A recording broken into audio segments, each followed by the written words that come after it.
Hello friends, welcome to smart digital education online. English grammar में अभी तक हमने 7 लेक्चर को कंप्लीट किया है, जिसमें प्रेजेंट टेंस में प्रेजेंट इंडेफिनिट टेंस में हमने affirmative sentence, negative sentence, interrogative plus negative sentence, WH type sentence और उसका नेगेटिव सेंटेंस भी हमने कंप्लीट किया। हमारा प्रेजेंट टेंस का पहला जो पार्ट था प्रेजेंट इंडेफिनिट टेंस वह कंप्लीट हो चुका है। आज हम इस वीडियो लेक्चर में प्रेजेंट कंटिन्यूअस टेंस को स्टार्ट करने जा रहे हैं और उसमें हम अफर्मेटिव सेंटेंस को भी देखेंगे। लेकिन उससे पहले हमने आपको प्रेजेंट इंडेफिनिट टेंस के जो लास्ट वाला हमारा लेक्चर था उसमें हमने आपको WH type plus negative sentence के कुछ एग्जांपल्स दिए थे आपको एक्सरसाइज प्रैक्टिस एक्सरसाइज करने के लिए। आई होप आपने उसे ट्रांसलेट किया होगा। तो चलिए हम उसका आंसर देख लेते हैं कि उसका आंसर क्या होगा।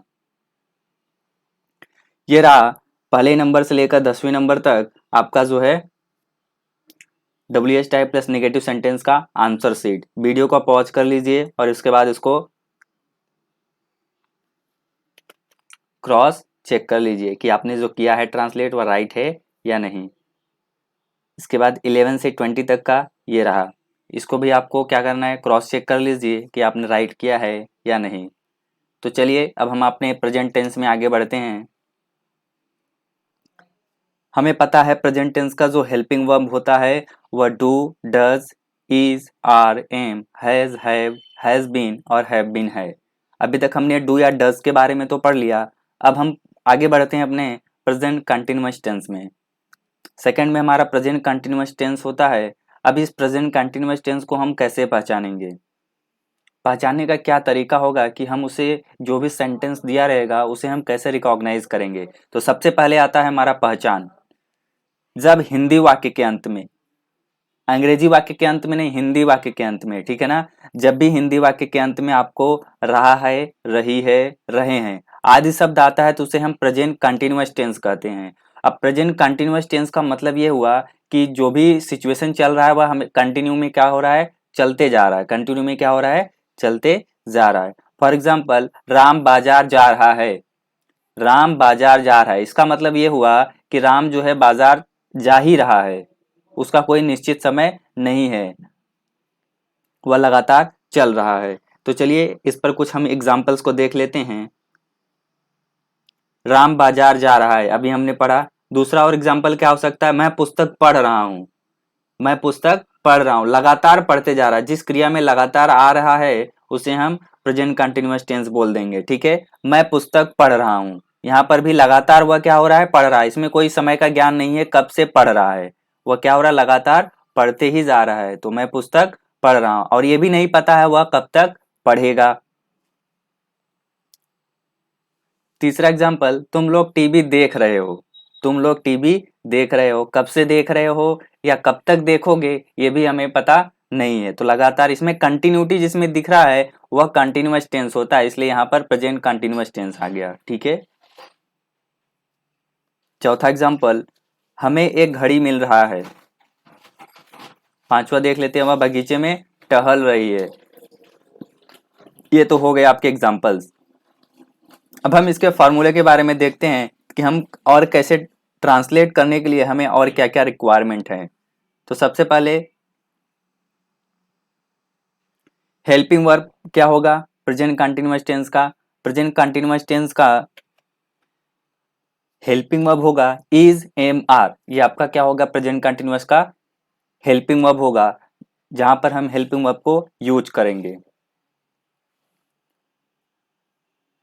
अब आता है प्रेजेंट कंटिन्यूअस टेंस में हम कुछ रूल्स को देखते हैं कि क्या क्या रूल्स हो सकते हैं। Rule number 1, he, she, it तथा सिंगुलर नंबर को हम हिंदी में एक वचन बोलते हैं, कर्ता के साथ इज का प्रयोग करते हैं। हमें पता है सिंगुलर नंबर जो भी होता है, ही, सी, इट या फिर किसी का भी नेम हो सकता है, किसी का भी नाम हो सकता है, तो वहां पर हम इज का प्रयोग करेंगे।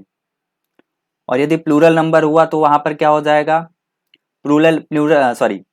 प्लूरल नंबर जो होता है वह क्या क्या होता है, आई, वी, यू और दे, ये क्या हो गए, आपके प्लूरल नंबर हो गए। लेकिन यहाँ पर आपको क्या करना है, कुछ बातें ध्यान में रखनी है कि आई के साथ हम एम का प्रयोग करेंगे, आई के साथ हम एम का यूज करेंगे, वी, यू एंड दे के साथ आर का यूज करेंगे। तो बहुवचन अर्थात प्लूरल नंबर के साथ आई, प्लूरल नंबर कर्ता में आई के साथ एम का प्रयोग करेंगे और वी यू दे के साथ आर का प्रयोग करेंगे। ठीक है, आई होप आपको समझ में आ रहा होगा। ये आपको रूल्स ध्यान में रखने हैं। रूल नंबर 3 में आते हैं कि इसके बाद इसके साथ साथ हमें वर्ब में आईएनजी का भी प्रयोग करना है। तो प्रेजेंट कंटिन्यूअस टेंस में क्या करना है, जो आपका वर्ब होता है, मेन वर्ब होता है, उसमें हम आईएनजी का प्रयोग करते हैं। अभी तक आपने देखा प्रेजेंट इंडेफिनिट टेंस में कि वर्ब में हम यस या यस लगाते थे, वो भी केवल अफर्मेटिव में। तो यहाँ पर क्या कर रहे हैं, हम वर्ब में आईएनजी का यूज कर रहे हैं। तो चलिए आगे देखते हैं और अच्छे से समझ में आएगा। तो प्रेजेंट कंटिन्यूअस में हम आगे बढ़ते हैं। पहला सेंटेंस आता है हमारा अफर्मेटिव सेंटेंस। अफर्मेटिव सेंटेंस का किस तरह का क्या फॉर्मूला होगा वो देख लेते हैं हम। ठीक है, क्या हो जाएगा हमारा फॉर्मूला, सब्जेक्ट, सबसे पहले आपको सब्जेक्ट लिखना है। सब्जेक्ट के बाद आपको क्या करना है, इज आर एम, इज लगाना है या फिर आर या फिर एम, वो आपको सब्जेक्ट के रिक्वायरमेंट के हिसाब से कहां पर इज लगेगा, कहां पर आर लगेगा और कहां पर एम का लगेगा, ये आपको सब्जेक्ट के हिसाब से, उसके रिक्वायरमेंट के हिसाब से आपको रखना है। इसके बाद आपका आता है वर्ब में आईएनजी। वर्ब में आपको आईएनजी का प्रयोग करना है। फॉर एग्जांपल जाना का क्या होता है, आपको गो होता है, गो मीन्स क्या होता है, जाना। तो गो क्या होगा, आपका वर्ब हो गया और इसके बाद क्या लगाना है, आपको आईएनजी लगाना है। तो आपका वर्ब क्या हो जाएगा, गोइंग। तो इस तरह से हम अफर्मेटिव सेंटेंस में देखेंगे, बेटर आपको समझ में आएगा यदि हम एग्जाम्पल देखेंगे। तो इसके बाद देखते हैं वर्ब में आईएनजी के बाद आपको क्या करना है, ऑब्जेक्ट का यूज करना है, ऑब्जेक्ट लगाना है। इसके बाद अदर वर्ड यदि कोई आता है तो उसको राइट करेंगे। इसके बाद फुल स्टॉप भी लगाना ना भूलिएगा। I hope understand. For example Ram बाजार जा रहा है, राम बाजार जा रहा है, यहाँ पर आप देख सकते हैं राम जो है सब्जेक्ट है। तो यहाँ पर किसी का नेम आ रहा है, सब्जेक्ट है, किसी का नेम आ रहा है, तो वह सिंगुलर नंबर हो गया और सिंगुलर नंबर के साथ हमें प्रेजेंट कंटिन्यूअस टेंस में इज का प्रयोग करना है। तो क्या हो जाएगा, राम इज, है ना, राम इज, सब्जेक्ट हो गया राम, इसके बाद क्या लगाना, इज। अब इसके बाद हमारा आता है वर्ब में आईएनजी। हमारा वर्ब क्या है, जाना, जाना है हमारा वर्ब। जाना का होता है गो, गो मीन्स होता है जाना। उसके बाद क्या लगा देंगे, उसमें आईएनजी लगा देंगे। तो क्या हो जाएगा, गोइंग, गो मीन्स जाना हो गया और आईएनजी आपने लगा दिया। तो क्या हो जाएगा, राम इज गोइंग। कहाँ जा रहा है, मार्केट। तो अदर वर्ड क्या है आपका, मार्केट हो जाएगा, गोइंग टू मार्केट। और इसके बाद आपको फुल स्टॉप भी लगा देना है। फुल स्टॉप लगाने से आपका सेंटेंस कंप्लीट हो जाता है। तो ये हो गया आपका राइट ट्रांसलेशन, किस तरह से हम इसे ट्रांसलेट करेंगे। इसी तरह और भी एग्जांपल्स को देखते हैं। मान लीजिए यदि प्लूरल नंबर का कोई एग्जांपल हुआ, फॉर एग्जांपल सेकंड एग्जांपल देखते हैं, मैं पुस्तक पढ़ रहा हूं। मैं पुस्तक पढ़ रहा हूं में क्या हो जाएगा, मैं आपका प्लूरल नंबर है। अब प्लूरल नंबर के साथ हमें पता है आई के साथ हम एम का प्रयोग करते हैं, वी यू दे के साथ आर का यूज करेंगे। तो यहाँ पर हमें क्या दिया, मैं दिया है, मैं का स्पेलिंग होता है आई, आई का साथ हम क्या यूज करेंगे, एम का यूज करेंगे। तो क्या हो जाएगा आपका आई, इसके बाद सब्जेक्ट है आपका आई हो गया, इसके बाद इज आर एम आपको लगाना है। तो क्या हो जाएगा, एम हो जाएगा, है ना, एम हो गया। इसके बाद क्या हो जाएगा, पढ़ना, वर्ब लगाना है आपको, लेकिन वर्ब में क्या होना चाहिए, आईएनजी। रीड मीन्स होता है पढ़ना, तो क्या लगा देंगे, रीडिंग हो जाएगा आपका। तो क्या हो जाएगा, इस तरह से रीडिंग हो गया, आईएनजी लगा देंगे। रीड के बाद क्या लगाना है आपको, आईएनजी। यदि आपने वर्ब का first form, second form, third form और आईएनजी वाला नहीं पढ़ा है तो आप क्या कर सकते हैं, इस वीडियो का पहला लेक्चर आप देखिए, ये इंग्लिश ग्रामर का, आपको ज्यादा अच्छे से समझ में आएगा। यदि आपने नहीं देखा है तो, यदि आपने देखा है तो आपको समझ में आ रहा होगा। तो अभी वर्ब के बाद क्या आ जाएगा, आपका ऑब्जेक्ट आ जाएगा। ऑब्जेक्ट क्या है आपका, पुस्तक, पुस्तक का मतलब हो जाएगा बुक हो जाएगा। तो क्या हो जाएगा, रीडिंग अ बुक हो जाएगा। इसके बाद आपको फुल स्टॉप लगा देना है। चलिए और कुछ एग्जांपल देखते हैं।